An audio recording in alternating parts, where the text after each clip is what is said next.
Beleza. Bom, bem-vindos todos. Gostaria de agradecer a Lígia por ter aceito o nosso convite, né, de estar aqui hoje. Esse é o quarto evento, né, do Renacidade, voltado para a governança das cidades do futuro, ou cidades convergentes, né, porque nós estamos vendo tantos modelos de transformação das cidades que não adianta a gente adotar só um, né, só inteligente, ou só humana, ou só criativa, ou só compartilhada, ou só colaborativa, né, sustentável. A gente tem que fazer a convergência de todos esses movimentos de transformação. E então o nosso debate, né, nossa série de debates aqui é nesse sentido, né, novos modelos de governança para as cidades do futuro de forma convergente, né, reinvente as cidades de forma criativa, inteligente, colaborativa e humana. E aí, então, a Lígia concordou, nós já fizemos na discussão do tema, um aquecimento de, sei lá, 3 minutos, já ferveu, né, porque a Lígia já deu umas ideias para eu escrever ali o tema que está embaixo do convite, né, exercícios de cenários futuros em um presente de profundas incertezas, repensando o ser para mudar o fazer, cidadania sutil, Basic Income em novas economias. Então, aí a Lígia até refez o título da apresentação dela como uma reflexão sobre renda básica universal, soft economy e o pós-pandemia, né? Então, vai nos agraciar aí com uma apresentação sobre esses cenários, né, que estão acontecendo, e a gente vai convergindo, né? Vamos convergindo, vamos sincronizando as redes para desenhar esses novos modelos e facilitar aí, alavancar a transformação. Então, Lígia, muito obrigado por ter aceito o convite. Agradeço a presença de todos, né? E vamos em frente, então, sem mais delongas. Eu vou passar a palavra para ela. Só queria confirmar primeiro se a Valéria consegue permitir que a Lígia compartilhe a tela, tá? Tá. Para a gente poder seguir aqui. Então, a Lígia, ela falou que Pronto. pretende fazer uma apresentação em torno de 30 minutos, depois ela pode comentar melhor, né? E a gente vai ter depois uma rodada de conversa. Não sei se ela vai conseguir ficar até o final do período aqui, que seria 9 horas, mas também, se não der, a gente vai se divertindo aqui até onde der, né? E certamente continuaremos no bate-papo por semanas, né, em função das Hum. acontecendo. Eu prometo a primeira hora, com certeza, e a partir da primeira hora é quando a barriga tem fome, entendeu? Rola uma necessidade de alimentação daqui a pouquinho. Então, eu prometo ficar até onde eu conseguir segurar essa fome, mas a primeira hora é nossa. Perfeito, então vamos lá. Eu só pediria a todo mundo deixar o microfone então desligado para não atrapalhar a apresentação, né? A gente já está gravando. Vamos em frente então. A palavra é sua, Lígia. Albert, é maravilhoso estar aqui com vocês. É sempre uma honra poder voltar a raízes de Santa Rita. É muito do que a gente faz acaba se inspirando uma vez por ano dessa cidade maravilhosa. Estamos aqui bastante. Eu já não conseguiria ir esse ano por conta da gravidez, mas parece que a gente não vai ter o nosso encontro anual Hacktown aí. Então, as formas que eu consigo voltar para estar em conexão enfim, com esse centro pensante, com essa parte toda que vocês têm aí na cidade, para mim é bem bacana. É uma honra estar aqui com vocês. Bom, vamos ver se eu já consigo fazer o share. A gente vai pular entre uma apresentação e outra, mas eu queria começar mesmo com a parte da provocação da renda básica universal. Tá? Eu não sou uma super expert. Dentro dos meus cenários futuros, das pesquisas que eu faço, a renda básica universal é um dos tópicos, então vamos construir isso juntos. Mas a intenção não era trazer e só discutir esse conceito, basicamente, mas tentar entender que tipo de cidade, que tipo de humanos estariam preparados, né, que tipo de organização, que tipo de profissão ou profissionais estariam preparados para a gente poder suportar enquanto sociedade a renda básica universal. Existe sim uma cidadania mais sutil para suportar essa ideia do lugar que ela realmente mereceria ser trazida à realidade, tá? Mas, de uma forma geral, o conceito de renda básica universal, eu já começo logo direto com isso, tem muito a ver com a gente achar que é o direito dos trabalhadores humanos, que é essa parte toda de renda básica, e a gente tem muito ranço, né? Principalmente aqui no Brasil, por todas essas coisas que nós passamos nas últimas 2 décadas sobre bolsa, sobre a discussão, se sim, se não, se ajudou, se não ajudou, para cima da pobreza, para baixo da pobreza, enfim. O fato é que benefícios sociais e benefícios de ordem de auxílio, né, seja desemprego, seja a uma faixa da população mais vulnerável, é praticado por todos os governos. Mas eu gosto muito de dizer que renda básica universal são o direito dos humanos, tá? Quando a gente olha essa definição, essa proposta do ponto de vista tecnológico, e aí quando você tem nomes como Zuckerberg, Bill Gates, grandes nomes mesmo, defendendo dentro da tecnologia esse tipo de conceito, ele é para além do que a gente está acostumado na política. Então vamos tentar imaginar que são direitos dos humanos. Por quê?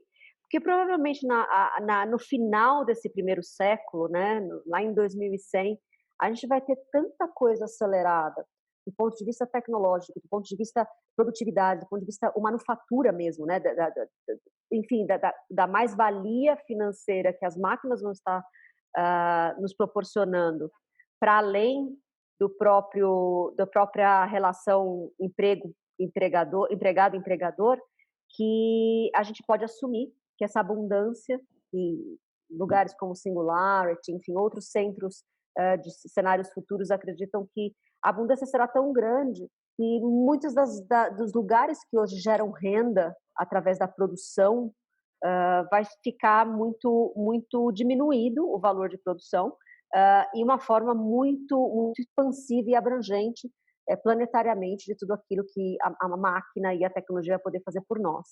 Desse lugar, a renda básica universal tem a ver com máquinas entregar a mais-valia da produtividade e da lucratividade das principais organizações, e não é só aquelas da linha de montagem, mas toda a inteligência artificial, tudo aquilo que a gente vai ver automatizado também nos trabalhos intelectuais. E aí os humanos, eles têm, através de todo um processo de impostos, né, onde as empresas que não empregarem humanos, elas vão ser sobretaxadas para que essa renda possa ser distribuída de alguma forma, e através do recolhimento pelos estados, ela possa ser redistribuída para a humanidade, de um lugar onde aquilo que seja sobrevivência, subsistência básica, a gente tenha garantido de nascença, tá? É como se fosse algo que a raça humana atingiu. Então, moradia, saúde, educação, alimentação e algum nível de entretenimento básico seria garantido de nascença. Eu acho que isso muda completamente a forma que a gente organiza a nossa vida. A gente passou milênios tendo que trabalhar para uma sobrevivência básica. A gente ainda continua muitas vezes em grande escala optando por profissões, pelo menos até as nossas gerações, que nos desse a possibilidade de uma melhor subsistência, ou seja, que o financeiro fosse algo que retornava a partir dos nossos estudos ou a partir dos nossos esforços. O que seria de uma sociedade onde a subsistência, ou seja, você não vai passar necessidades, estivesse garantida, né? Que você pudesse realmente desenvolver os seus trabalhos e os seus talentos, e se posicionar e criar e co-criar no mundo a partir daquilo que você realmente que trouxe de talento. Todo mundo tem talento, e mais de um, são muitos talentos. Que você pudesse fazer aquilo que te faz muito feliz, entendeu? Que você tem uma vocação natural para atuar. Eu acho que a gente teria uma sociedade muito diferente no macro, e no micro talvez as nossas próprias escolhas de carreira e de vida tenham sido diferentes. Antes da pandemia era um assunto ainda, né, trabalhado, testado em algum lugar, que é um pouco do que vocês veem aqui, né? Então a gente teve alguns lançamentos em 2017, 2018, foi quando isso deu um hype aí, um boom, né, no mundo, para a gente poder ter uma noção. Então a Finlândia, ela testou 2.000 beneficiários, Ontário até 4.000 beneficiários, o Quênia 95 residentes por até 12 anos, Estados Unidos 1.000 beneficiários, e a Escócia uma renda básica nos 4 municípios ali que ela tinha feito a eleição. E vão então medindo, né? As primeiras assumptions, as primeiras teorias diziam assim: olha, a gente tem muito medo que o ser humano deixe de produzir por conta disso. Tem-se muito medo que o ser humano não levante da cama, né? Que assumindo uma hipótese de que talvez ele só levante da cama para trabalhar porque ele precisa sobreviver. E o bacana desses primeiros resultados é que, de repente, eles perceberam que não. né, que o humano ele levanta sim, aquele humano que não levanta da cama é um humano que está doente, seja fisicamente, psicologicamente, enfim, energeticamente doente, mas que a média dos humanos eles levantam sim, produzem sim, e muitas vezes eles testam coisas como meio período de trabalho e meio período coberto por essa renda, então eles estão fazendo muitas reorganizações e muitos testes para poder ter um pouco mais de massa crítica, tá? Essa é a história. Ele ficou meio morto. O ano de 2019 teve algumas resultados desses próprias pesquisas. E aí veio a Covid. Opa! Ai, meu Deus. Peraí que pulou muito. Só um minuto. Não, não é esse. Ué, para onde foi o meu negócio? Só um minuto que... À vontade. Só um minutinho. Vou parar de fazer o share para vocês não verem a bagunça que é o meu desktop. Por algum motivo, ele sumiu daqui. A apresentação. Eu também estou perdido aqui. Deixa eu pegar a sua aqui, professor. Acho que a gente consegue pegar da que você trouxe. Tia Aline está aí. Como é que é? Tia Aline está ali, ó. Ah, cadê a tia Aline? Cadê o rostinho dela? Saudades enormes.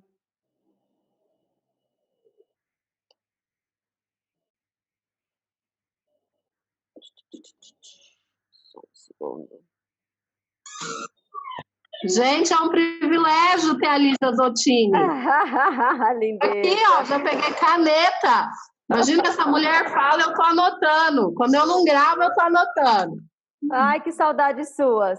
Também! Que linda sua filhinha! Tá chegando, tá chegando. No ultrassom, já que chega. Bom, bora lá. Chegamos. Achamos. Cadê?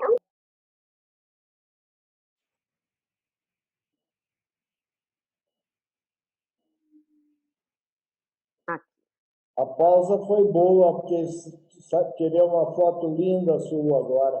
É mesmo? Que bom. Você e as fotos lindas. Maravilha. Então, bom, voltando aqui, consegui abrir. Aí veio a pandemia, né? Eu acho que o que a gente trouxe de volta, e acho que até o motivo pelo qual vocês estavam interessados deve ter sido esse momento onde a pandemia trouxe de volta planetariamente, né? Essa discussão com mais força por órgãos e por meios que até então a gente não tinha visto ainda se posicionar, sabe? Por exemplo, a ONU soltou agora no começo do mês de maio a defesa da renda básica universal, né, para combater essa desigualdade crescente. A hora que a gente percebeu que os governos saíram em ajuda das camadas mais vulneráveis, ou das camadas que ficaram muito afetadas com os fechamentos da economia, você vê os Estados Unidos mandando a renda lá de $1.200 por adulto, né? A gente tem aqui no Brasil a nossa versão disso, que são R$600 para uma faixa da população, e assim cada governo saiu em ajuda à sua própria população. Isso ainda não é o conceito que eu falei para vocês ali, que talvez a partir de 2100, se a gente conseguir ter essa abundância tecnológica aliada a uma cidadania mais sutil, mais sutilizada, a gente talvez tenha esse processo em place. Mas o que a gente viu nessa quarentena é o início desses testes. Não vai deixar de ser material, né, de pesquisa, material observável, para que a gente possa entender como é que é isso, né? Manter as pessoas em casa e elas terem uma renda que suportem esse não exercício da economia tal qual a gente conhece. A ONU ela defende, né? Então ela deixa bem claro que os governos dão uma quantia mínima em dinheiro a todos os cidadãos com base em seu status de trabalho ou renda.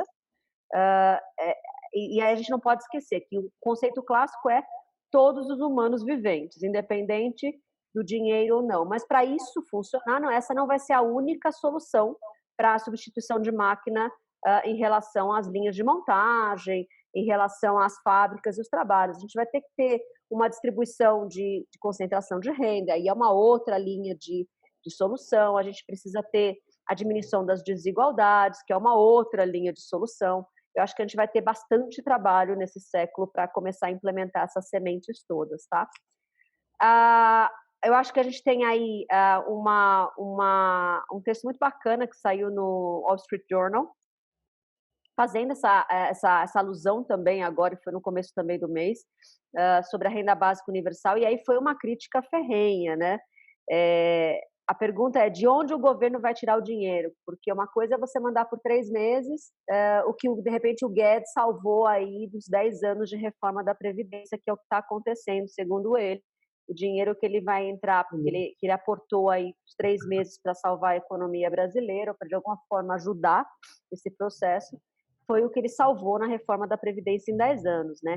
A maior pergunta é, a gente ainda não tem as máquinas sendo abundantes, ou seja, produzindo essa mais-valia de forma abundante, como é que eu sustento isso, né? E a resposta dessa crítica aqui do Wall Street é que existe muito um termo lá em inglês que é dinheiro jogado de helicóptero, né?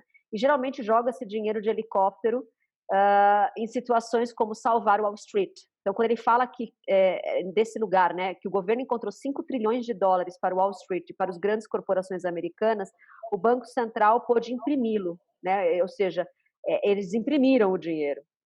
E, enfim, e aí desse lugar, se o Fed tivesse enviado esse 1,7 trilhões de dólares a 130 milhões de famílias americanas, cada família teria recebido 13.600 dólares, ou seja, mais ou menos $1.000 por mês, entendeu?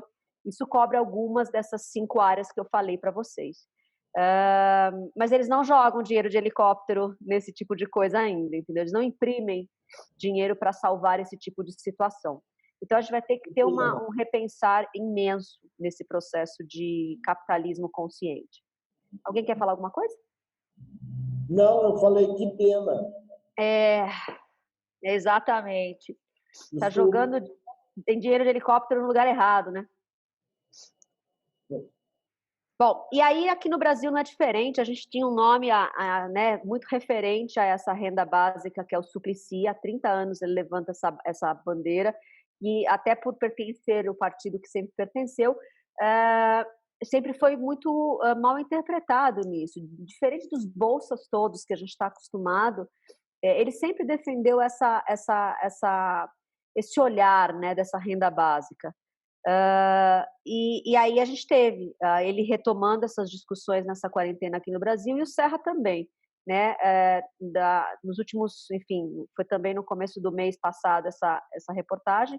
Então, nos últimos 15 dias, entre abril e maio, 2 projetos de lei sobre renda básica universal foram apresentados no Senado. Um deles é do José Serra, né? Tentando estabelecer critérios de concessão e revoga a lei que isentou a atribuição de lucros e dividendos destinado a esta arrecadação. Então, assim, a gente está com isso de volta, tá? Mas o lance ainda a gente tem uma sociedade muito baseada na economia clássica, uma política muito dual, e todo esse processo ainda muito duro instalado para que algo tão, de uma consciência tão expandida, uma consciência social tão expandida, seja implementado da forma que a gente entende que deveria ser essa implementação. Então, eu acho que, passado esse conceito geral e dando uma atualizada entre mundo, Estados Unidos e Brasil, eu queria levar vocês para uma viagem mesmo. Como é que seria um dia lá em 2037? É uma pesquisa que a gente começou a fazer em 2017. Ela é baseada numa outra pesquisa que é da Future Vision 2025, dessa grande empresa de futurologia de Nova York, e eles fizeram algumas previsões para 2025 das cidades inteligentes. Então, se vocês jogarem esse termo aí, exatamente esse disclaimer, na internet, vocês vão encontrar os slides, os 125 slides deles. O ponto a gente começou a fazer um trabalho em 2017 em cima dessa pesquisa, e 2025 era ótimo do ponto de vista grandes centros, né, cidades centrais. Mas planetariamente a gente começou a entender que pelo menos 20 anos seria necessário para isso ser mais realidade para uma maior quantidade de pessoas. E aí a gente começou a sair com essa fala de 2037. O bacana que eu quero trazer aqui para vocês é um pouco do conceito por trás, que tipo de humano, que tipo de empresa, que tipo de tendência precisa começar a se aplicar hoje para que renda básica universal entre não como uma bolsa auxílio a quem está desempregado, passando fome, passando necessidade, e seja realmente um alcance, uma, um ganho planetário, né, da raça humana, que é o que eu realmente gostaria de ver, talvez, quando eu estivesse me despedindo desse mundo e dessa existência. É um pouco de tudo isso guinado para falar, olha, chega de usar o homem como máquina, entendeu? Vamos deixar que a máquina faça isso, já que a gente atingiu essa maturidade. Então, o dia em 2037 é um dia na vida da Jéssica, lá em 2037. A Jéssica já está entre nós, eles têm hoje entre 15, 16 e 17 anos, essa geraçãozinha, e a gente, quem tem essas crianças, esses adolescentes ao redor, já entende que eles são diferentes, né? Eles se posicionam, eles têm uma cidadania mais sutil do que talvez a média da geração anterior de fábrica. Isso quer dizer que são todas as crianças de nascença que têm isso? Não, mas eu acho que aquelas que nasceram de uma possibilidade de acesso melhor, já nascem mais sutis que a gente mesmo, né? As nossas próprias versões. E aí me faz entender que é bem possível esse cenário. Então eu vou contando o cenário e a gente vai discutindo depois no final. A Jéssica, então, tem 32 anos, nesse ano de 2037. Ela trabalha para o Google, para a Neurotex e para a VitaFeed. Ela tem lá embaixo uma agência de viagens virtuais, né, com óculos Rift X. Aqui é o primeiro conceito que eu quero chamar a atenção de vocês. Um mundo onde você tem uma renda básica universal que te garante a sua subsistência, você vai poder não mais se preocupar em ter uma carreira, ou ter um contrato de trabalho, no nosso caso aqui as CLTs que nos protegem de um monte de coisa. Você vai poder entender que você coloca o talento, são mais de um, seus múltiplos talentos, através de uma realidade onde a relação de trabalho não é de subserviência contratual, mas sim uma troca de acessos, de inspiração, de expansão. Trabalho muito como uma forma de se manifestar mesmo na sociedade. E aí ele se torna uma fonte de renda e não trabalho, né? E essa é a realidade da Jéssica, que já está vivendo num grande centro, e a possibilidade inicial dessa subsistência começa a estar em testes. Ela, seus parceiros, David, Ashley e Emma, estão co-criando, coeducando uma criança de 10 anos. Eu não vou entrar no mérito da relação amorosa ou afetiva que compõe esse tipo de coisa, mas a gente vai ter muitas formas de reorganizar a família, provavelmente, né, no conceito de família, quem cuida da gente, né? E quem eu cuido, quem cuida de mim, muito menos baseado nos conceitos religiosos que a gente tem de família, que ainda acaba permeando muito dos nossos ideais, né, e ideias de família. Mas aqui eu quero chamar a atenção o lance dela estarem co-criando e coeducando. Vai ter uma tendência muito grande dos adultos, nem todos terem filhos, né? Principalmente adultos de uma classe média que tem mais acesso e etc e tal, onde o futuro chega antes, né? O futuro ele chega em camadas. E aí essa cocriação e essa coeducação vai ser a característica de adultos, né? Quem tem uma criança perto provavelmente vai se comprometer com a educação e com a coeducação, mesmo que não seja biológico, mesmo que você não tenha adotado. O simples fato de você ser um adulto que convive com uma criança, você se corresponsabiliza naquela educação e naquela criação. Vai ser uma prática comum. Ela tem os óvulos congelados, né? Exatamente por conta dessa possibilidade de ter ou não ter filhos. Ela é apaixonada por fitness holográfico, então ela entende as virtualidades de um lugar diferente, não é um mundo ou o outro, é um mundo e o outro, e o outro, e o outro. E ela trabalha muito pelos direitos dos trabalhadores humanos, tá? Isso quer dizer que a gente vai ter provavelmente aqueles trabalhadores não humanos que a gente falou no começo, por todos os lados. Então, eu vou trazer o dia a dia dela para a gente ter uma noção de todos esses conceitos aplicados. Então, às 6h45 da manhã, ela abre lá o dashboard dela através do dispositivo imersivo dela e ela consegue ver que as vendas da VitaFeed dobraram. Ela reprograma a força de trabalho robótica para acompanhar essa necessidade de produção, de produtividade. Provavelmente essa é uma empresa que está 100% automatizada. Aí, às 10 da manhã, ela precisa entrevistar candidatos para a vaga de diretor da startup dela, de viagens virtuais. E aí tem um importante disclaimer aqui. Precisa contratar mais 3 humanos esse ano para evitar o imposto de desemprego. E aqui que é onde aquilo que a gente falou de renda básica universal, ele começa a se aplicar no dia a dia. Você pode fazer tudo digitalizado ou tudo automatizado? Pode. Mas você vai ter, de alguma forma, essa renda sendo redistribuída, tá? E aqui ela tem esse disclaimer. Às 11h30 da manhã, ela vai fazer uma viagem virtual na próxima semana para Shanghai e ela faz o download do mandarim, né, no chip implantado dela. Quando eu falo essa fala, talvez no meio não de pessoas que estão acostumadas a lidar com todos esses gadgets e assim, enfim, como esse grupo aqui, uma das tecnologias que as pessoas mais têm medo, uma barreira de entrada gigantesca, é botar chip no corpo. Eu tenho na mão, acho que alguns talvez até tenham também. Teve uma época aí, 2 anos atrás, que chiparam a gente aqui em São Paulo nos eventos de tecnologia e inovação, e eu entrei nessa história. Quando eu falo que eu tenho um chip na mão, é quase uma subversão, entendeu? E toda o biohacking, o biotech que está vindo, as pessoas têm muita dificuldade de aceitar esse tipo de história, sabe? Então, um pouco desse feedback para vocês.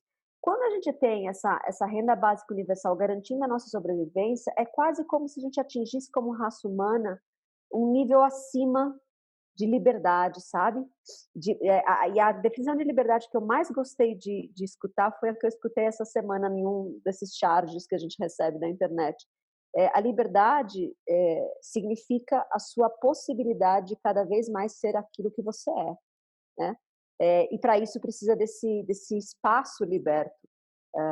Tendo a renda básica lá dos 5 pontos de sobrevivência garantido, o que acontece com a relação de trabalho? À 1h15 da tarde, ela se loga por mais 2 horas lá com a empresa Neurotext para ganhar 5.000 dinheiros de bônus de férias. Por que ela teve que ser incentivada a entrar em uma das fontes de renda dela nesse horário, essas próximas 2 horas?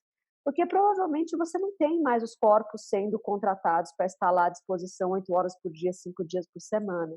E aí, desse lugar, a relação de liderança, de empresa, né, não é mais de comando e controle, mas sim de inspiração para a realização. Então, aqui, eu nem sei se esse exemplo foi o mais feliz, sabe? Mas o fato é que ela foi incentivada, ela foi inspirada a estar comigo, Neurotext, hoje por 2 horas, e não com a outra, com a Google ou com a VitaFeed, que são outras possibilidades. Ela não tem um contrato de horas todos os dias. Ela provavelmente trabalha por organização, seja de projeto, seja em células, seja, enfim, um pacote de horas. A gente vai ter muito essa história que pode ser um incentivo financeiro ou um incentivo inspiracional. Muitas vezes um pouquinho das duas coisas. Vai me fazer estar com você hoje e não amanhã. E aí, às 13h45, ela termina a aula, a yoga holográfica dela, né, com os amigos de Mumbai, num mundo bastante imersivo. Isso não quer dizer que o mundo virtual seja pouco importante. A gente está aprendendo em massa que as janelas, ou as portas, nesse caso aqui, né, da imersão, elas são muito próximas de uma realidade, mas elas não são a realidade. E que a gente vai muito querer trocar, né? Porque quando eu estou na presença do outro humano no mundo biológico, o mundo biológico ele é o mais completo, o mais complexo que se tem, ele é insubstituível, entendeu? A gente não vai conseguir reproduzir tudo que tem no planeta dentro de uma realidade imersiva. E aí a gente vai começar cada vez mais a entender que é só mais uma janela, muito mais legal do que essas daqui quadradinhas ou verdinhas do WhatsApp, mas é só mais uma janela, que eu transporto só partes dos meus sentidos para lá. Que a maior parte, e a parte mais nobre dos meus sentidos, que é a sensorial, que é a gustativa, que é a olfativa, que é até aquela da troca energética, né, do sexto sentido aí, é a gente poder estar na presença de outro humano e sentir e ter intuições. Isso não consegue, muitas vezes, estar transportado ali no mundo digital. E aí a gente está em massa experimentando isso, né? Tudo que a gente tem é o mundo digital e a gente não vê a hora de estar trocando no mundo físico. O mais importante aqui é entender que às 13h45 ela acaba e a gente vai ter um detox muito grande social e organizacional do ponto de vista linha de montagem. Parece que nós já migramos para outros patamares de trabalho, outras mentalidades, mas existe um problema muito grande intrínseco dentro da gente, que é eu tenho que ser altamente produtivo o tempo todo, tá? Parar 3h45 no meio de uma quarta-feira é quase impensável para a maioria das pessoas, mesmo para quem já trabalha mais liberto como um professor ou como um consultor, ainda assim tem muito da culpa de você não estar produtivo naquele horário que está todo mundo trabalhando. E numa sociedade mais liberta dessas coisas de sobrevivência, da economia mais dura, economia mais criativa, e tudo isso chegando nessas novas economias, o compromisso não vai ser mais 8 horas por dia, 5 dias por semana, né? Mas vai ter um toque de culpa desse potencial de performance que a gente ainda vai ter que experimentar como raça humana. E aí esse futuro sendo plural, sendo exponencial, o que acaba acontecendo? Ele vai dar mais oportunidades de que mais pessoas experimentem tecnologias e criem as suas tendências, né? Um pouco do que eu quero trazer para essa fala final é que algumas tendências vão mexer diretamente e vão aparecer diretamente por conta de uma potencial renda básica universal. E aí, a primeira delas é essa que a gente gosta de falar bastante, que é o efeito slash. Slash em inglês é barra, o efeito slash seria o efeito barra, principalmente nas profissões. Eu vou ser engenheiro barra, músico barra, faço uma parte culinária aos fins de semana barra, e tudo isso vai ser minha potencial fonte de renda. A gente está acostumado a, de repente, não mais trabalhar na mesma empresa ou trabalhar em várias empresas ao mesmo tempo, na mesma área. Não estamos acostumados a contratar engenheiros, músicos e cozinheiros, entendeu? Isso ainda gera um desconforto grande, mas, de novo, vão ter múltiplas carreiras e múltiplos talentos dentro dessas mesmas fontes de renda, das mais diferentes fontes de renda dentro dessa mesma pessoa, desse mesmo humano. Os conceitos como me-office, free work, fontes de renda, vai permear muito a hora que a gente conseguir se libertar da luta pela sobrevivência ou pela subsistência. Quem fala muito sobre isso é a Mercy, ela trabalha muito esse termo, slash é dela, e todo o trabalho de pesquisa que ela tem sobre uma pessoa e as múltiplas carreiras baseadas em uma série de tendências futuras. A gente vai ter muitos mundos desmaterializados, a transformação digital é só o primeiro passo deles. Quem trabalha atualmente para isso provavelmente vai ser conhecido no final desse século como desmaterializadores de mundos, e a gente começa a criar camadas de mundos digitais em cima desse mundo real. É por aí que vai. A hora que a máquina substitui a gente nessa mais-valia, nessa produtividade, nessa coisa toda que a gente está acostumado a chamar de economia moderna, você vai ver que pouco foi usado dos humanos até hoje, entendeu? Que a gente foi mesmo colocado como máquina e antes disso como escravos, né? Assim, vassalos de quem tinha mais dinheiro. Então, é um momento bonito você se tornar um criador de mundos, né? A hora que você desmaterializa um mundo, você está criando possibilidades, criando vários mundos em cima da camada biológica do mundo que a gente conhece. Existe a lógica do digitalizar, e a hora que você digitaliza, você desmaterializa, e a hora que você desmaterializa, você democratiza, e aí você começa a desromper, a hackear e a criar. Isso vai ser um eterno looping e ciclos a partir do momento que você permite que muitas pessoas vivam segundo os seus talentos de verdade, segundo as suas vocações. E aí a gente começa a entrar para o final dessa reflexão, que é esse futuro, essas cidades, esses profissionais, essas lideranças, elas vão ser sinárquicas. O conceito de sinarquia não é a liderança hierárquica, mas é a liderança do sinárquico, que é aquele mais sábio, mais bem preparado, dado um determinado desafio, um determinado projeto, uma determinada questão.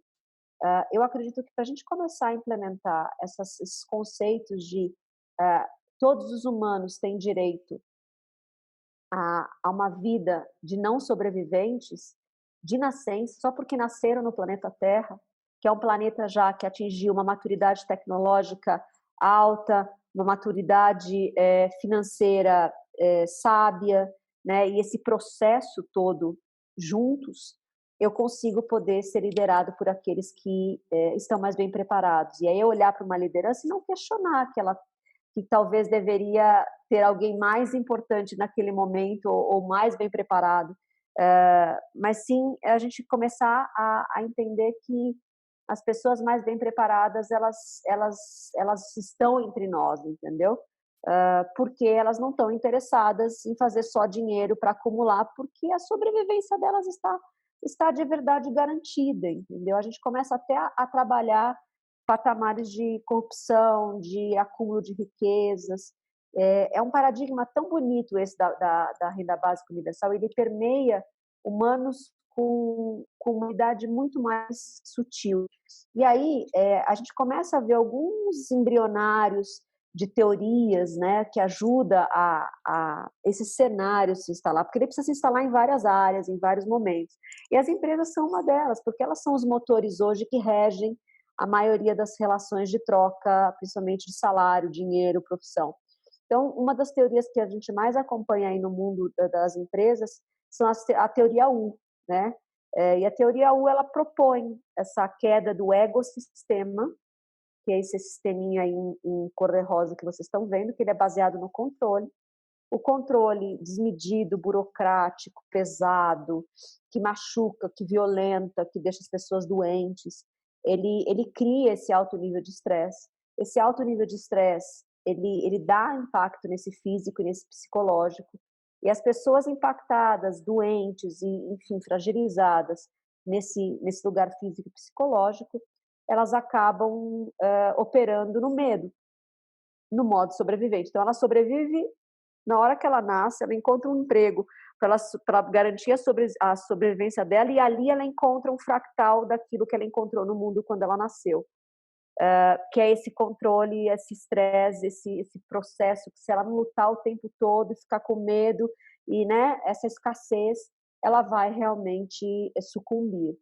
E aí, quando eu estou com medo, eu não crio, né, não tem criatividade, não tem, né, a gente está sobrevivendo.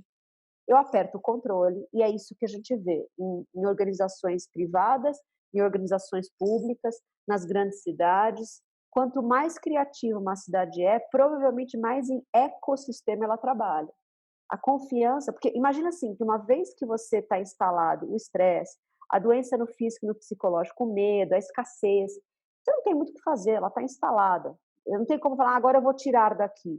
Nesse quadrante de relações, a única coisa que você tem de verdade controle para parar ou para, enfim, incentivar é o próprio controle. A hora que eu tiro esses controles todos pesados que a gente tem na sociedade, nas organizações, e coloco mais confiança, e aí confiança é desde a parte jurídica, os seus contratos inteligentes, as suas disputas mediativas, a medicina tendo toda essa parte de integração integrativa, a parte da relação com a política e com os políticos baseados nesse lugar menos burocrático, corruptivo, mas muito mais transparente, talvez, de democracia direta, de interlocução direta. Eu tiro esses controles todos que eram baseados em humanos, onde partia-se do pressuposto que eu só confio em você depois que eu comer o quilo de sal, para eu assumir que eu confio em todo mundo aqui. Não tem ninguém sobrevivente mais, entendeu? Eu só não vou confiar se você, enfim, ferir essa predisposição de todos nós. E aí, a partir disso, eu tenho um equilíbrio, ou seja, eu permito que as coisas aconteçam, eu vou me conectando às pessoas num lugar mais fluido, mais de fluxo, e a linguagem do fluxo é a sincronicidade, porque eu não fico controlando tudo e tentando planejar e aplicar e etc e tal. Eu vou permitindo que as coisas aconteçam através da minha verdade. E aí, o fluxo se instala, e né, o produto da sincronicidade é o fluxo, o produto do fluxo é a abundância, que é um pouco de tudo isso que a gente começou falando, que através das máquinas a gente ia conseguir a abundância da infra financeira e material, e através dos humanos livres para exercitarem os seus mais diversos talentos, a gente vai poder produzir uma abundância de humanidade que ainda não existe entre nós, entendeu? Essa cidadania mais sutil. Então, Eu gosto de acreditar que tudo que a gente aprimora tecnologicamente nos aprimora de volta, né? É uma dança entre o ir e o vir. Por isso que eu digo que o futuro ele chega em camadas. Então, se você está numa cidade tecnológica de ponta, provavelmente você já é no presente o futuro de muitas outras cidades. Exatamente porque essas camadas não vão chegar para todo mundo tudo junto. E aí o que eu posso dizer, todas as minhas pesquisas e observações, é que se as máquinas estão em franco desenvolvimento, nós também estamos. Parece muito distante todo esse dia da Jéssica, essa situação toda de ego para eco, mas o que eu posso dizer é que nós estamos no meio de uma pandemia, que está mexendo sim nas estruturas físicas e econômicas, mas também está mexendo nas estruturas emocionais e humanas de cada um, né? Essa forma diferente de ser vai trazer novas formas de fazer. E eu não acho que isso vai ser em vão. A gente não vai sair dessa daqui e vai voltar para exatamente o que acontecia no Brasil ou no mundo em dezembro de 2019. Nós já somos frutos dessa quarentena, a gente só não tem a total dimensão disso. Eu acho que era um pouco do que eu tinha para trazer para vocês hoje aqui nessa nossa conversa. Eu acho que a gente pode abrir para uma conversa mesmo, enfim, para uma troca. Muito bom, Lígia. Parabéns. Tem um ponto da renda básica universal que eu acho que eu gosto muito de falar das pessoas, no que diz respeito a essa parte que você está falando, das pessoas não trabalharem, né? Achar que as pessoas vão procrastinar, não vão trabalhar. Mas existe uma coisa no ser humano que é a necessidade de ser útil. A gente precisa ser útil, a gente encontra a nossa razão, o nosso propósito de vida na utilidade, naquilo que a gente gera para a sociedade. O problema é que a gente transformou essa utilidade, a gente criou níveis de valor para essas utilidades e a gente acaba por não fazer aquilo que a gente efetivamente gostaria de fazer, aquilo que efetivamente a gente teria o propósito de fazer, porque a gente precisa ganhar mais e a gente precisa correr atrás da cenoura o tempo inteiro. Então, eu acho que a parte boa da renda básica universal é que a gente vai ter, como você bem colocou, a possibilidade de escolher aquilo que a gente gostaria de ser. Eu falo muito aqui em casa do exemplo do Charles Darwin. Charles Darwin só pode ter sido o que ele foi porque ele tinha muito dinheiro. Ele poderia se dar o direito de observar a natureza porque ele não precisava matar um leão por dia para sobreviver. Um outro ponto que eu acho importante com relação ao ego e ao eco, né? Você bem colocou também, é que essa eu acho que é a parte muito dura para a gente mudar, porque nós somos voltados a viver do ego. E eu estava até conversando com os amigos no sábado passado, e a gente falando o que é morrer, né? A gente tem tanto medo da morte, a gente tem medo da morte porque morrer é matar o nosso próprio ego. Então, como é que a gente vai migrar essa sociedade, né, de ecossistemas para o egossistema? Né? É bem duro isso, é bem difícil, mas eu acredito que a gente agora está tendo uma pequena amostra do que o ego vai fazer. Então, a gente está criando uma sociedade cada vez mais complexa, dada a forma de comunicação que a gente estabelece entre nós, que viabiliza a nossa relação como seres humanos extremamente abundantes e muita gente, né? Abundante no termo de exponencializar a nossa procriação mesmo, né? Aumento populacional. Então, a gente está criando uma sociedade que, efetivamente, ou a gente vai trabalhar em rede, nesse novo sistema eco, ou a gente não consegue manter a sociedade, né? E o que a gente está vendo agora é um pouquinho a amostra disso aí. Parabéns, só fazer esses comentários, eu gostei muito. Obrigada, Valéria. Obrigado mesmo. Eu acho que era isso, né? A gente poder trazer essa reflexão. A gente fica pensando, eu gosto muito do tema que vocês sempre discutem aqui no grupo, que é essa cidade convergente, sabe? Fica-se muito tempo perdido em cima de tecnologias que podem trazer a cidade para um outro patamar, e aí dá-se o efeito Black Mirror, né? E a gente brinca tanto aqui no Voices, que poxa, você assiste um episódio do Black Mirror, do Years and Years, ou de qualquer filme que traz tecnologia avançada, E aí está sempre o humano retratado como de uma forma muito pobre, humanamente falando, né? É aquela pessoa que está doente emocionalmente, e aí bota um óculos de realidade virtual super maduro na cara, vai fazer o quê? Vai fazer distopia, entendeu? E não é isso que eu venho vendo como pesquisadora também. Existe um desenvolvimento sutil, mano. A quantidade de aplicativos que a gente desenvolveu em menos de uma década com a chegada do smartphone é a mesma quantidade de terapias humanas, de conversas humanas que a gente está tendo, de possibilidades. Eu acho que a internet trouxe isso. A hora que eu conectei um a um e parei de receber as informações através dos grandes bloqueadores e transmutadores de comunicação, né, que são os grandes veículos de massa, a gente podendo se ajudar como raça humana, entendeu? Então, eu vejo sutilizações na área de infraestrutura, na área financeira, na área de conhecimento, na área de relações, como eu como, como eu penso, como eu ando, como eu visto. E eu acho que essa quarentena está sendo, para mim, a experiência máxima de uma camada de humanos, que é a gente está revendo os excessos, né? Principalmente os compensatórios, aquele que, porque eu trabalho demais naquilo que eu não gosto, muitas vezes, eu saio de final de semana, eu saio à noite e cometo excessos compensatórios, da ordem de, enfim, alimentos, da ordem de adquirir bens, da ordem de relacionamentos, que não são realmente o que a gente está conseguindo fazer nessa quarentena. E olha quanta coisa está se descobrindo, né? Será que eu precisava de tudo aquilo que o meu cartão de crédito mostrava que eu tinha que pagar no fim do mês? Eu acho que só esse pequeno movimento do meu tipo de consumo já vai nos ajudar a entender que humanidade eu preciso olhar dentro de mim para deixar mais sutil, sabe? E aí é por aí que a gente tem que caminhar. Eu acredito que isso vai ser uma grande semente aí nos próximos movimentos. Eu queria falar. Fala, Bertrand, depois eu falo. Eu levantei a mão primeiro. A minha está em bela. Vai. Não, mas é muito interessante, Lígia, a sua colocação aí. Eu acho que foi muito, muito boa. A gente está mais ou menos por dentro desses assuntos, né? Sabe que os negócios estão mudando muito.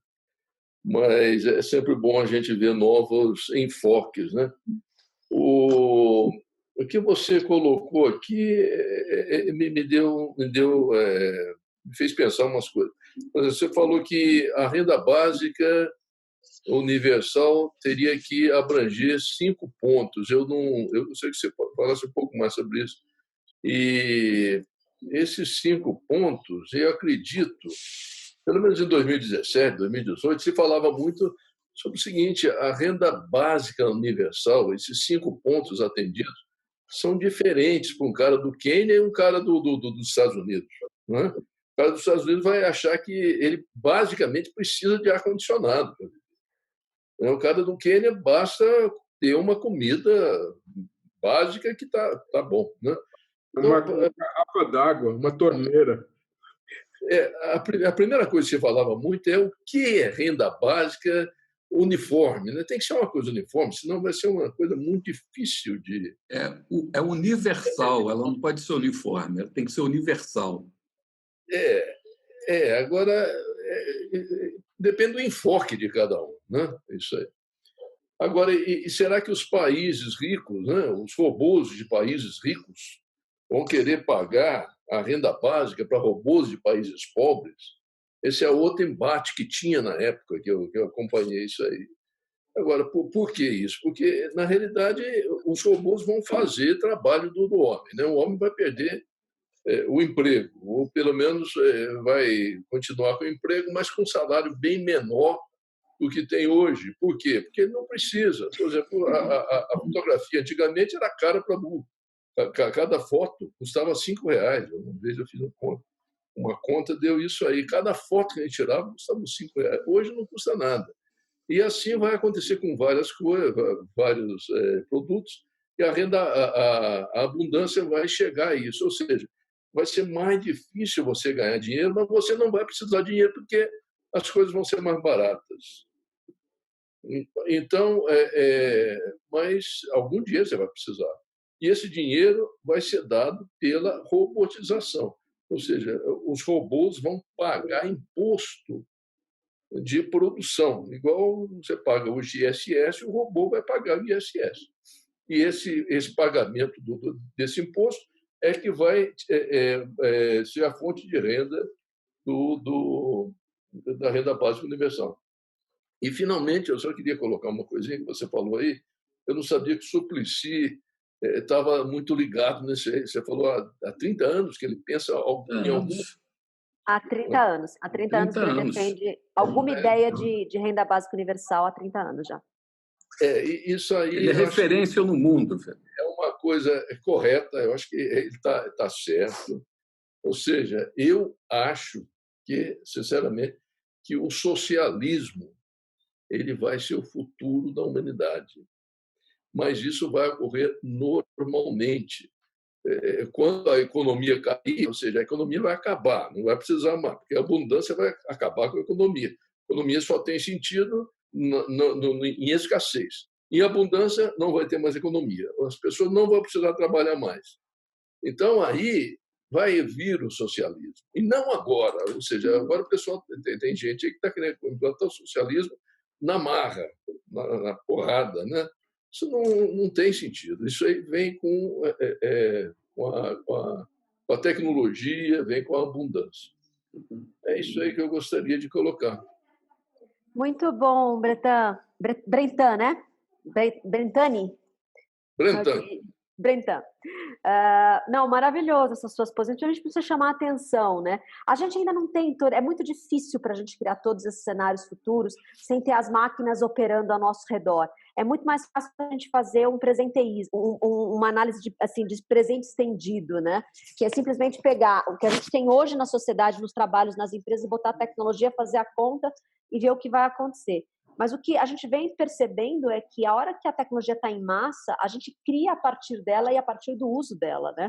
Dito isso, quando eu falo das 5 áreas, é porque provavelmente a gente vai precisar de recursos para continuar cuidando dos corpos, né? Então, quando eu falo moradia, eu preciso proteger os corpos. Para isso, vai passar por muito tempo, a gente precisa de dinheiro, né? De acesso de recursos para eu conseguir proteger esses corpos. Então, moradia. Eu preciso de alimentação, porque eu preciso alimentar os corpos humanos. Eu preciso de educação, porque eu preciso, né, fazer com que esses humanos possam aprender, ou seja, essa mente humana possa aprender. Eu vou precisar, de alguma forma, perdi alimentação, moradia, educação, alimentação, saúde, eu preciso cuidar da saúde desses corpos, e eu preciso de entretenimento, porque os corpos, eles também têm essa coisa psicológica e emocional, eu não posso só fazer isso daqui. Sobrevivência garantida significa algum tipo de alimento emocional.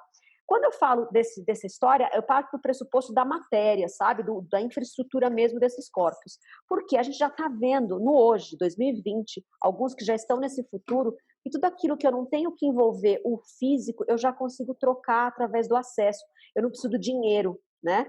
Então, eu sou uma pessoa que trabalho com educação de cenários futuros, você é uma pessoa que é acupunturista. Se hoje acabasse o dinheiro entre a gente, de repente a gente poderia trocar os serviços, entendeu? E o meu corpo continuaria sendo atendido e a sua mente seria atendida. Eu acho que quanto mais básica a nossa necessidade, por um bom tempo a gente vai precisar de algum dinheiro. Mas aí você também coloca que a máquina vai trazer o custo das coisas a um preço tão pequeno. Então, sei lá, o dinheiro que a gente faz hoje através de exames laboratoriais e cheio de máquina, etc. e tal, se eu tiver chips no meu corpo, e os colegas do Fleury já estavam falando isso há 2 anos atrás, a parte mais cara do processo deles é 60% do custo é trazer as amostras para o headquarter central, para poder fazer aquilo ficar dentro da qualidade Fleury. A hora que eles têm chips capturando o nosso biofeedback, o Fleury só não vai ser para todo mundo do Brasil se alguém disser que não, entendeu? Porque vão ser sempre... A máquina vai fazer tudo ficar tão barato que vai ter que ser para todo mundo, senão não vai funcionar.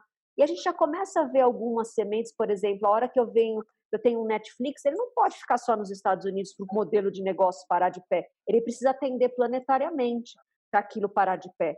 Então, num primeiro momento, a gente vai ter essas máquinas deixando as coisas num custo tão baixo que talvez não seja nem uma renda básica universal, não vai ser dinheiro, vai ser um acesso básico universal a essas 5 áreas. Eu te garanto isso, porque a impressora 3D vai ser tão barata, ou a máquina vai ser tão barata para construir a sua casa, os alimentos vai ser uma mistura entre, talvez, as suas fazendas internas dentro de casa, orgânicas, etc. e tal, e talvez a impressora 3D de novo imprimindo e replicando a alimentação. A educação ela vai estar tão aberta e imersa através das realidades imersivas que também, né, vai ficar muito acessível. Então, será que é dinheiro mesmo que vai ser essa renda? Eu acho que o que vai ser mesmo é um acesso básico universal a esses 5 pontos de sobrevivência humana, sabe? Essa é a nossa conquista.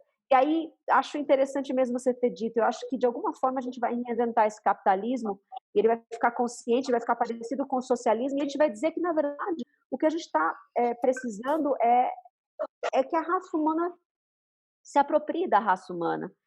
Quando você fala assim, será que os países ricos vão querer transportar os seus impostos de máquinas para os países pobres? Essa era a grande discussão que a gente tinha, até que alguém levantou a mão e falou assim, ok, eles têm as patentes das máquinas, mas o mercado consumidor mais largo e abrangente estão nos países pobres, já estão conectados economicamente pela eternidade. Se alguém desenvolver algo lá na Finlândia e tentar sobreviver de renda básica universal só para os finlandeses, ele vai ter que parar de vender então para os africanos, que é um continente inteiro, que vai precisar ir para o futuro e de repente o imposto vai ser sobretaxado na venda final de quem está consumindo. Eu só estou te dando algumas coisas que passaram pelas minhas pesquisas e pela minha cabeça, no sentido de, sim, a patente da produção tecnológica estão em países ricos, mas o maior mercado consumidor estão em países de desenvolvimento. E isso vai nos conectar planetariamente. Posso me manifestar também? Quer falar alguma coisa? Não, Mesquita, vai lá você. Tá bom, então. Até somando ali com o Bredan, quando ele fala, né, de será que os países vão querer fazer isso?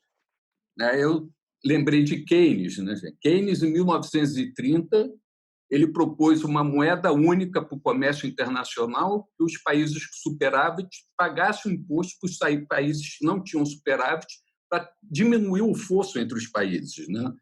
E ele escreve um artigo, que é Economia para os Nossos Netos, para os meus netos, né, que ele escreve na época, mais ou menos esse título. Ele fala que o avanço da tecnologia, esse imposto, o avanço da tecnologia ia permitir à população que daqui a 100 anos se preocupasse como gastar o seu dinheiro com o seu tempo livre. E ele falou isso em 1930, 100 anos é agora 2030, e a Agenda 2030 tem essa marca por causa disso. Né? Então, existe. Inclusive,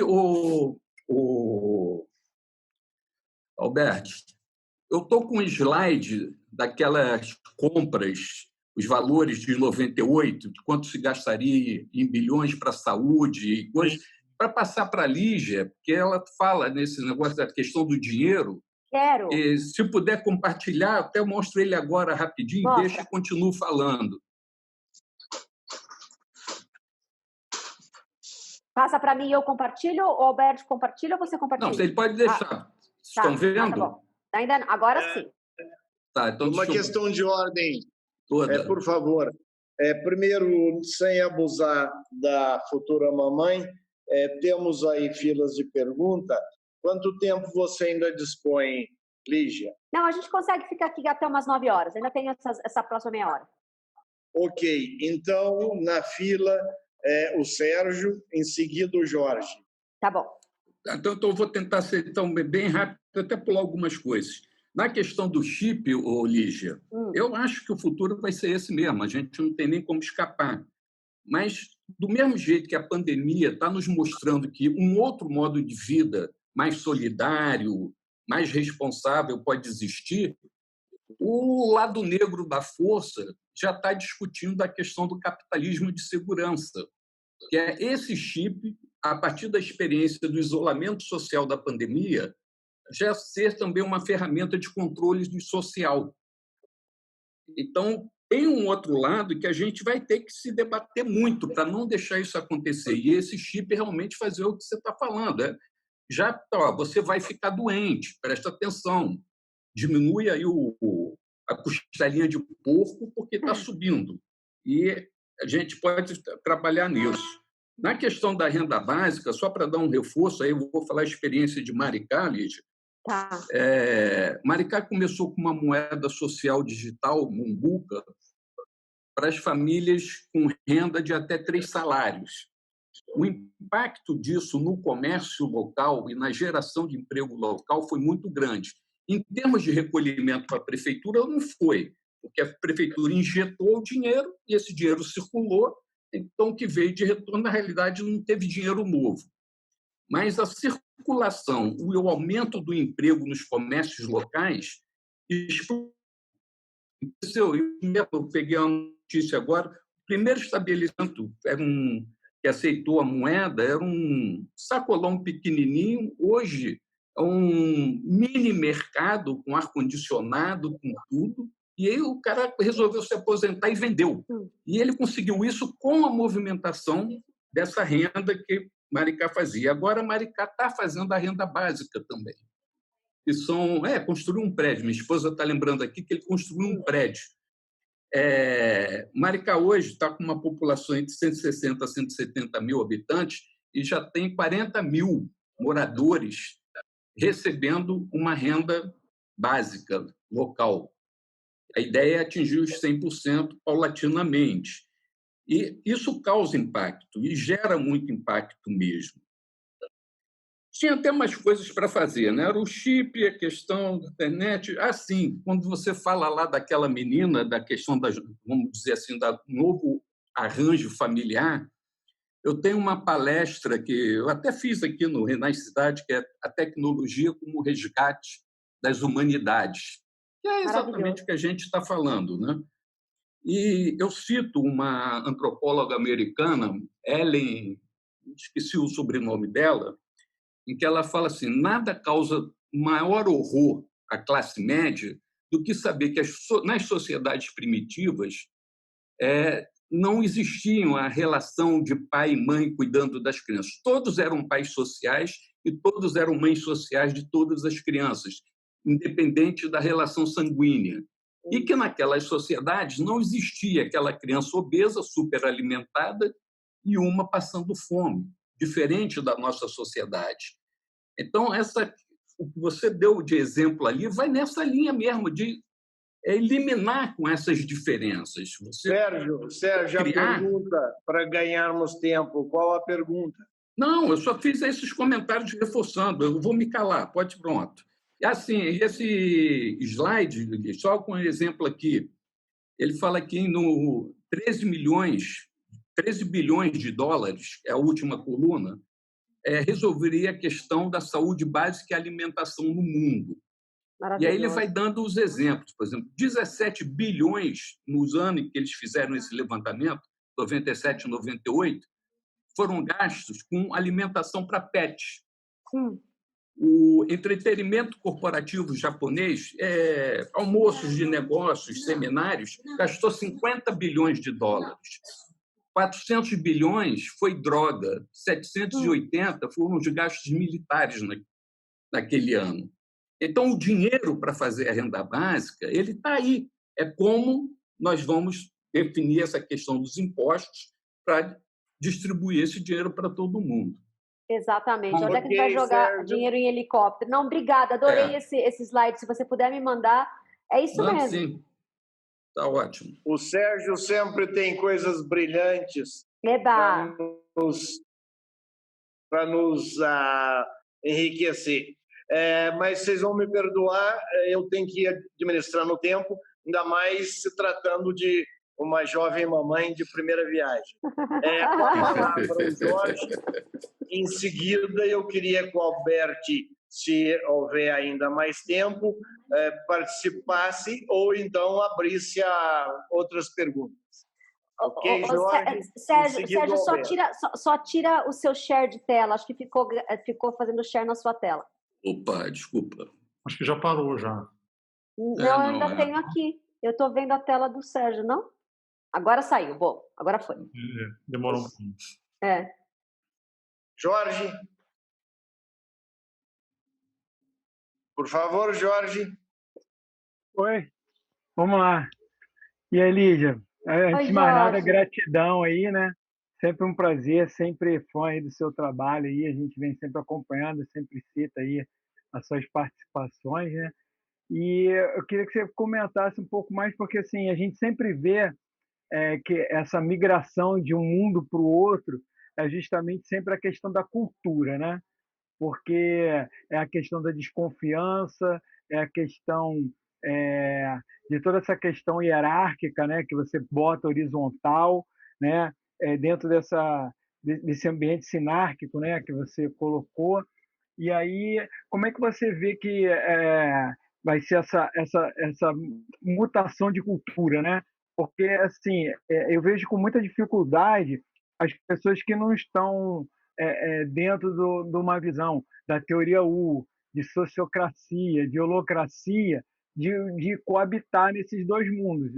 Eu, na minha ignorância, acho que é impossível, porque é você pegar um hexágono e querer colocar dentro do... né, não encaixa, não vai dar, né, como funciona.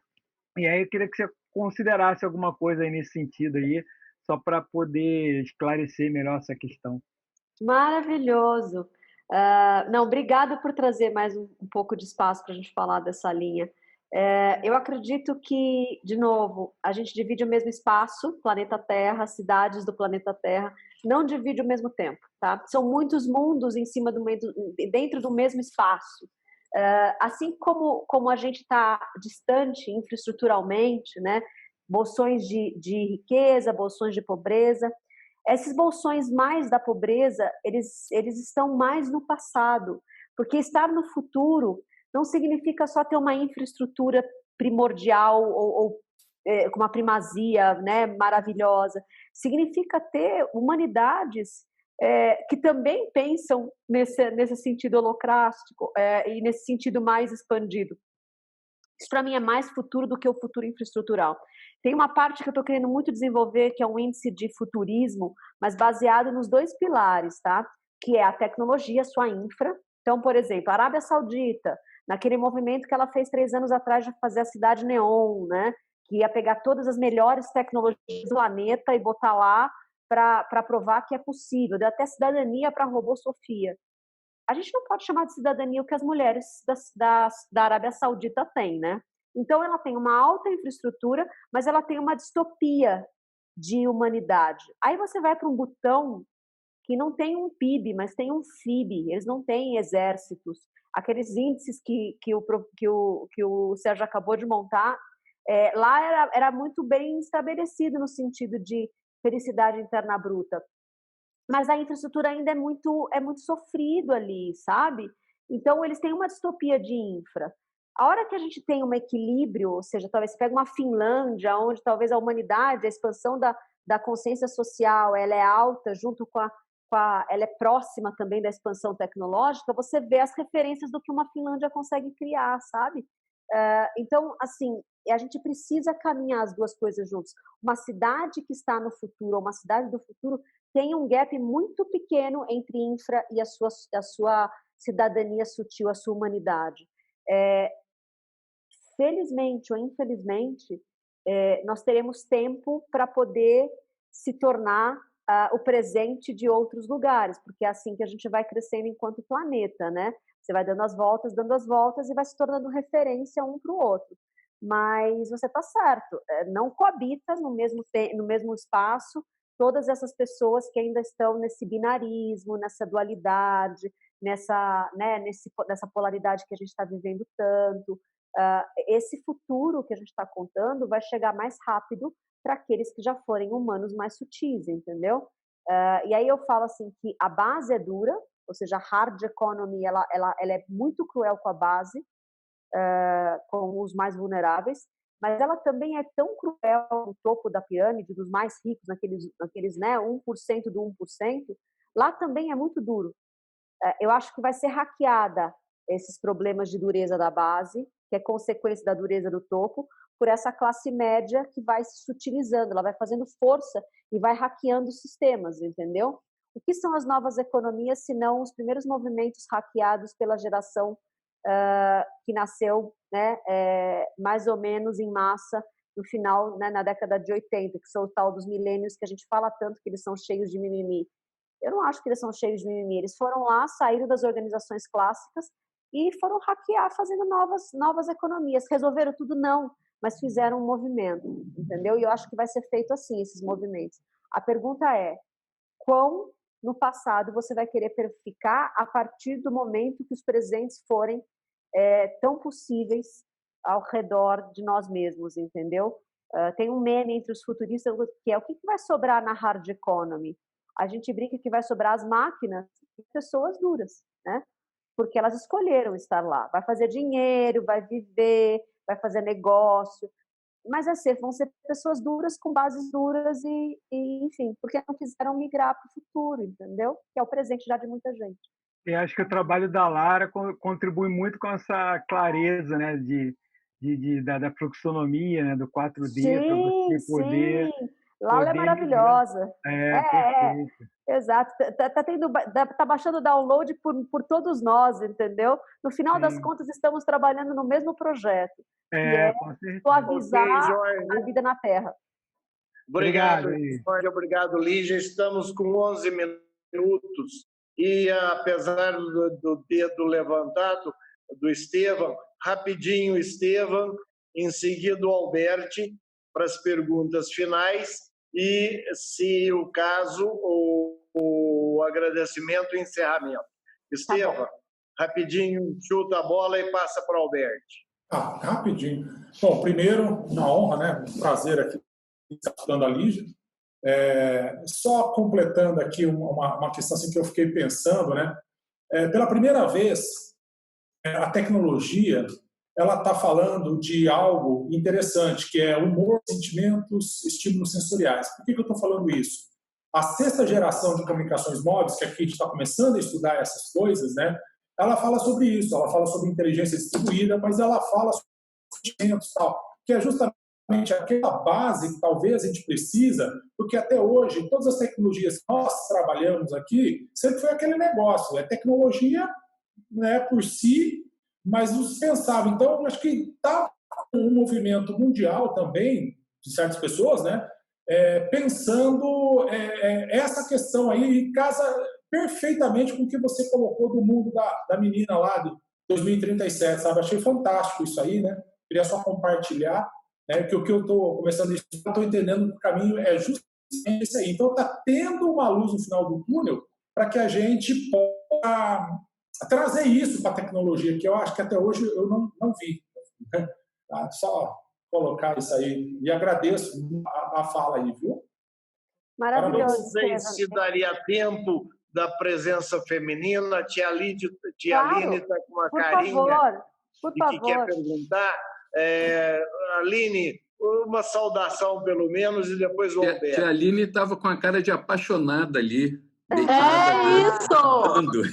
Quando vocês falam assim, ó, essa tecnologia com o melhor do humano, né, possível, parece muito futurista, eu queria que um dia a Lígia viesse falar de educação aqui, porque o Ferinhas é baseado muito nessas ideias, e essa pessoa do futuro que a Lígia traz, né, em 2037, ela já existe, elas são os Ferinhas, porque a gente potencializa a humanidade aqui com as crianças, né?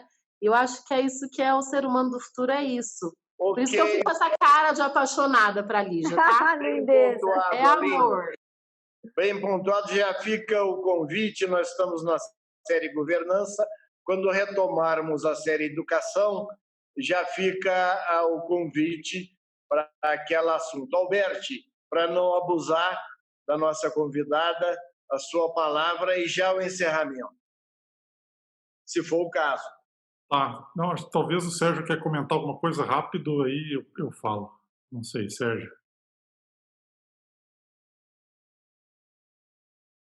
Sem som. Sem som. Se tirar mute, fica melhor, Sérgio. Sem som, Sérgio. Já falou tudo, Sérgio? Pô, falou bastante. Pronto.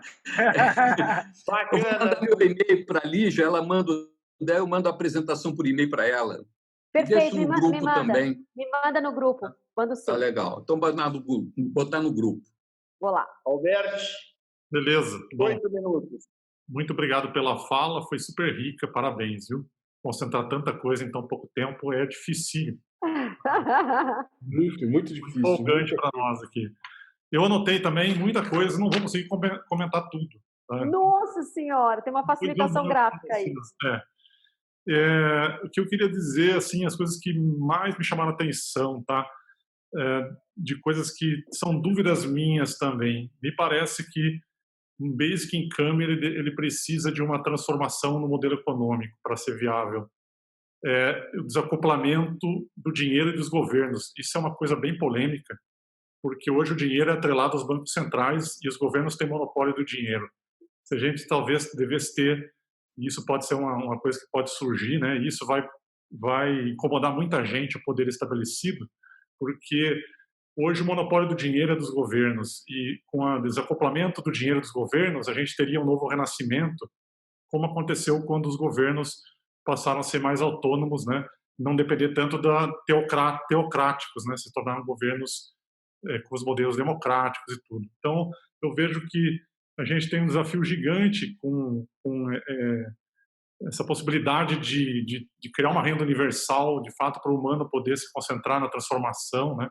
Mas eu vejo que o poder estabelecido ele vai fazer de tudo para que isso não aconteça.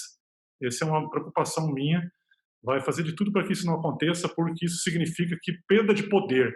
O Ivan colocou outro dia no grupo, quando a gente estava falando de holocracia, uma frase que eu achei brilhante, que é a divisão de poder, né?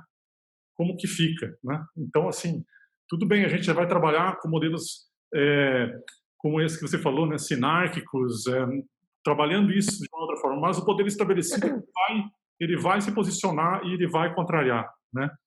Então, essa é uma coisa que eu queria colocar. E aí eu fiz algumas perguntas aqui também. Se você acha possível, né? Como que seria, na sua visão, não sei, até uma coisa que eu estou me perguntando há muito tempo, né? Como seria uma cidade sinárquica, né? Como que seriam as redes da cidade, né? Porque a cidadania sutil concorda totalmente, né? O cidadão, nesse novo modelo humanizado, tudo, mas os modelos que nós temos hoje, eles não favorecem nada essas organizações horizontais, né? A sinarquia que a gente está colocando aqui, né? Outra coisa que eu queria falar, e aí eu também queria ouvir sua opinião, nós discutimos bastante aqui no Renacidade, em vários momentos já, aonde a gente deve concentrar nossas ações, né? Como nós somos poucos, apesar da abundância, né?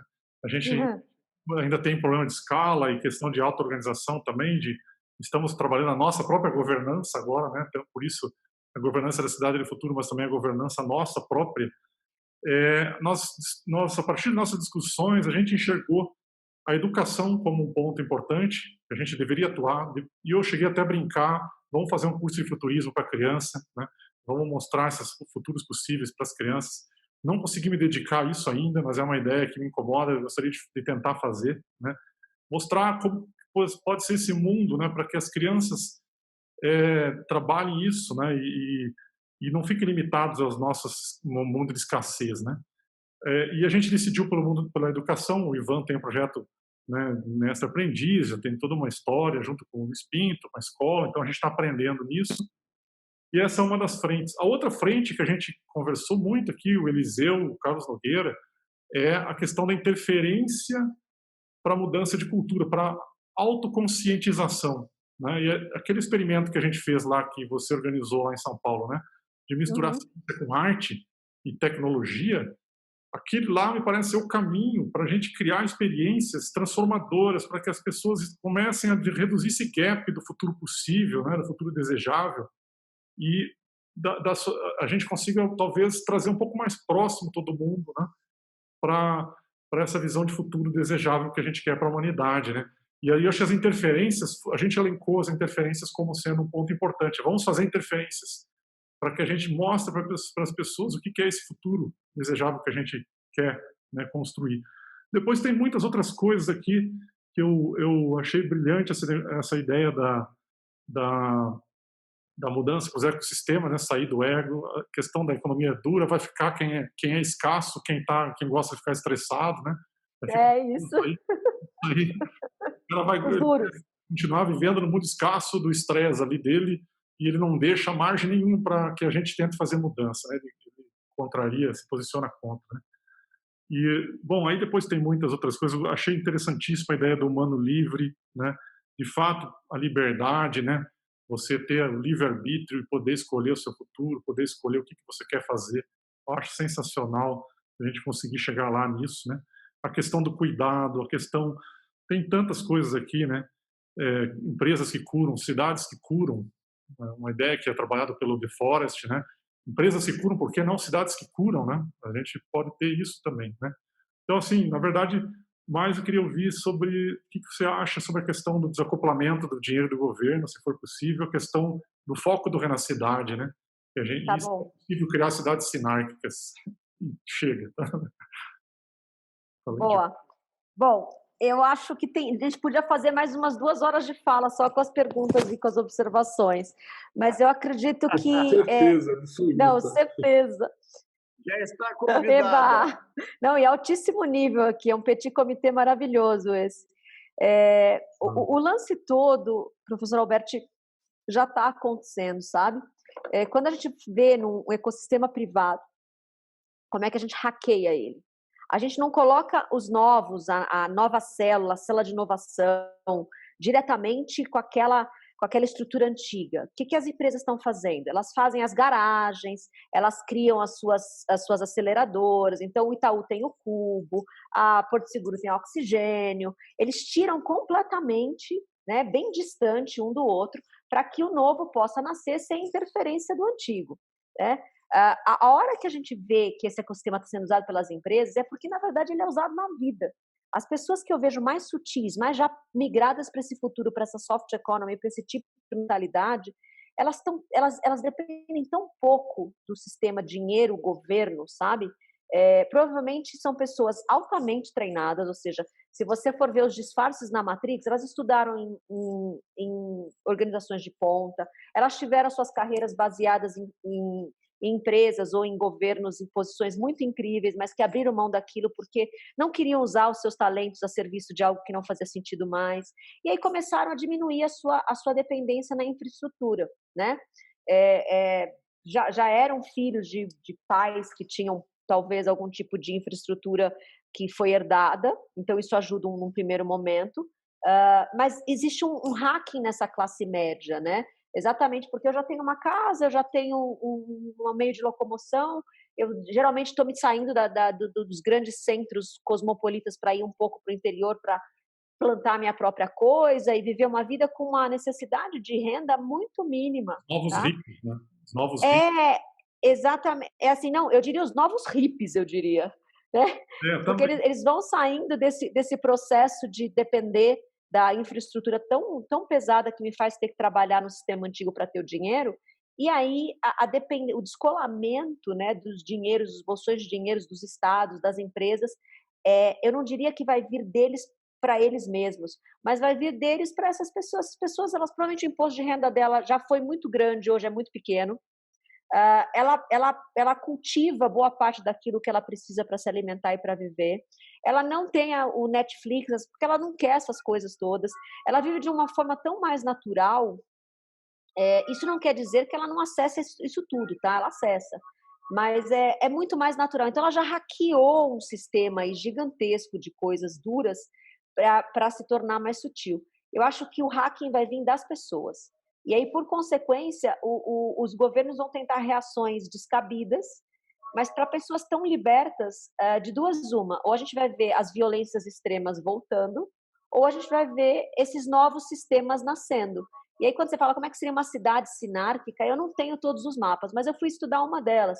E eu acho que, por exemplo, o Projeto Vênus, lá do Jacques Fresco, que ele tentou implementar, né, no pós-guerra, que era uma sociedade baseada em recursos, não em dinheiro, eu acho que nos dá uma base de estudo muito bacana. Eu sei que aí por aí, no Hacktown, no grupo de vocês já vi pessoas representantes dessa fala, né, do Projeto Vênus. O fato é, eu fui visitar em Miami a fazenda dele, não deu certo porque ele tentou hackear diretamente o sistema. Né? Ele era uma pessoa comunista, ele queria destruir o dinheiro, e ele tentou recomeçar do nada. E isso não funciona, entendeu? Eu acho que a gente precisa pegar todo esse estudo dele, que ele já pensou a sociedade, como é que eu faço para criar células daquilo que um genial como ele pensou, entendeu? Sem eu ter que bater de frente com os governos já estabelecidos. Criar o hacking paralelo dessa burocracia toda.